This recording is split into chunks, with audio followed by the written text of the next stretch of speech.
कालदर्शी स्वामी अशोकानंद मनोज से कह रहे थे, बेटे तुम्हारी पत्नी गर्भवती है, इसे लेकर आज के आज तुम अपने घर वापस चले जाओ, क्योंकि कल रात तुम लोगों पर और तुम्हारी पत्नी पर एक भारी मुसीबत आने वाली है। ये मैं देख रहा हूँ। तुम्हारी पत्नी गर्भवती है, तुरंत चले जाओ। मैं तुम्हें चेतावनी देता हूँ, जब तक तुम घर नहीं पहुंच जाते मैं तुम्हारी रक्षा करूंगा। लेकिन मनोज ने कहा, महाराज बहुत हो गया, ये ढोंग धतूरा पाखंड, मैं नहीं मानता इन सब बातों को। हाँ, मेरी पत्नी जरूर मान सकती है, क्योंकि इसे आप लोगों पर बहुत आस्था है। इसी ने कहा था कि मैं आपके मठ में आऊं, तो मैं आ गया। मगर आप ये ना सोचें कि मैं यहाँ आकर आपको भारी दान और दक्षिणा दूंगा, कुछ देने वाला नहीं हूं मैं। तब महाराज ने कहा, मूर्ख, मैं तो तेरी पत्नी और उसके पेट में जो बच्चा है उसके ऊपर दया करते हुए ये बातें तुझे बता रहा था, लेकिन तू नास्तिक है। अभी भी कहता हूं, आज के आज अपने घर चला जा। तेरे घर तक पहुंचने तक मैं तेरी रक्षा करूंगा।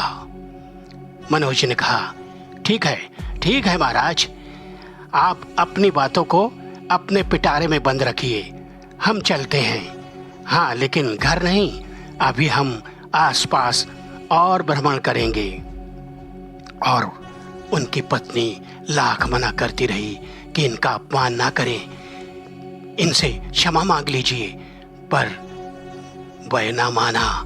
उसकी पत्नी ने महाराज से क्षमा मांगी। वह मुस्कुरा दिए, कहा, बेटी अपना ध्यान रखना। तो दोस्तों, क्या हुआ था, यह क्या माजरा है, जानने के लिए कहानी में आगे बढ़ने से पहले मैं आपसे इतना ही कहना चाहता हूं, अगर आपने हॉरर ब्लैक आइट चैनल को लाइक, शेयर या सब्सक्राइब नहीं किया है तो कर लें। हम अंधविश्वास को बढ़ावा नहीं देते, इन कहानियों को सिर्फ मनोरंजन के तौर पर सुने, बच्चे इन कहानी को ना सुने। तो आज की कहानी का नाम है दरिंदे का घर। जी हाँ दोस्तों, एक बार की बात है, एक दंपत्ति भ्रमण करने के लिए एक ऐसे स्थान पर गए जहां एक मठ दिखाई दिया। तब वह जो दंपत्ति थे उस मठ के अंदर चले गए। वहां के स्वामी ने उनका आदर सत्कार किया और कहा, आइए आइए।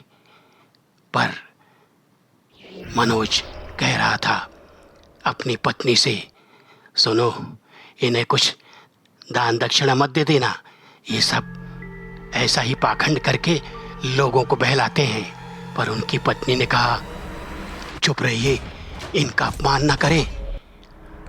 लेकिन महाराज ने जो जो बातें उन्हें बताई, मनोज ने एक ही झटके में उन सब बातों को हवा में उड़ा दिया और निकल पड़ा भ्रमण करने के लिए।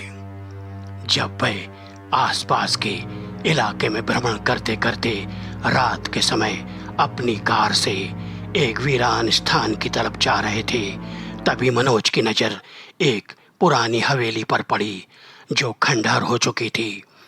वह अमावस की एक काली रात थी। मनोज ने कहा, वेरी गुड, देखो कितनी सुंदर हवेली है, आओ ना कुछ देर उसके अंदर चल के देखें। मुझे इस प्रकार की हवेलियां और खंडहर बहुत पसंद है। पर उनकी पत्नी ने कहा, अरे आप मेरी हालत नहीं देख रहे, महाराज ने क्या कहा था, आप कुछ तो लिहाज करिए। तब मनोज ने कहा, अरे वे सब बकवास करते हैं, आओ मेरा हाथ पकड़ो, मैं तुम्हें उस हवेली के अंदर ले चलता हूँ।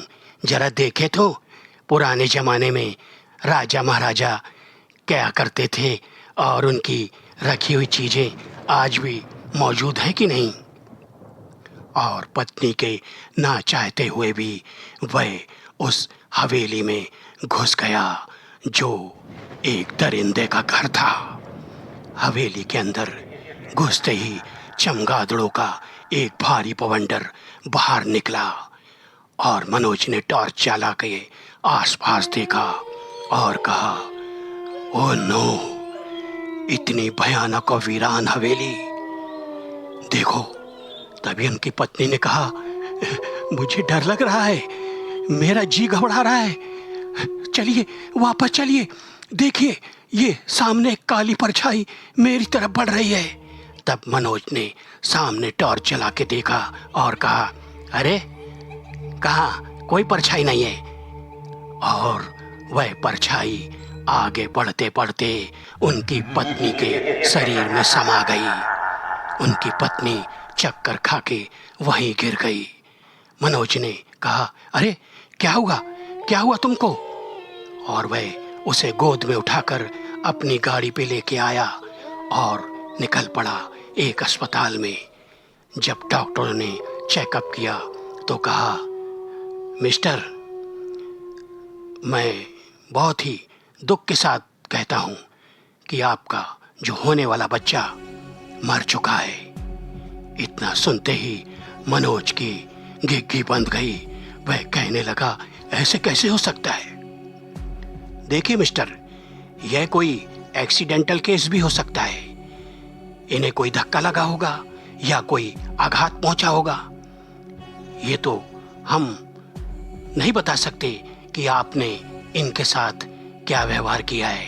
कभी कभी आपसी पति पत्नी के विवादों में भी ऐसी झड़पें हो जाती हैं, क्योंकि आपके बच्चे को काफी जख्म दिखाई दे रहे हैं हमें। मनोज सर झुकाकर फूट फूट कर रोने लगा। डॉक्टरों ने कहा, फिलहाल हम ऑपरेशन करके आपकी पत्नी की जान बचा सकते हैं। और तुरंत ही डॉक्टर उसे ऑपरेशन थिएटर में ले गए।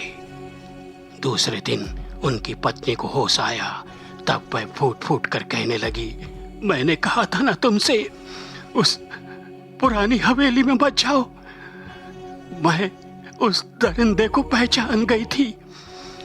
उसने मेरे बच्चे को खा लिया। मैं तुम्हें नहीं छोड़ूंगी। अब मैं तुम्हारे साथ नहीं रहूंगी। और उनकी पत्नी उन्हें छोड़कर अपने मायके चली गई। तो कहते हैं ना दोस्तों, हमें साधु सन्यासी बड़े बूढ़ों की बातों को मानना चाहिए, क्योंकि सभी लोग झूठे नहीं होते। कभी कभी कोई ऐसी वीरान पड़ी हुई जगहों पर दूसरी ताकतों का बसेरा हो जाता है। इसलिए हमें सदा सावधान रहना चाहिए। कहानी अच्छी लगी हो तो लाइक, शेयर, कमेंट और सब्सक्राइब करके अपना प्यार जताएं। धन्यवाद।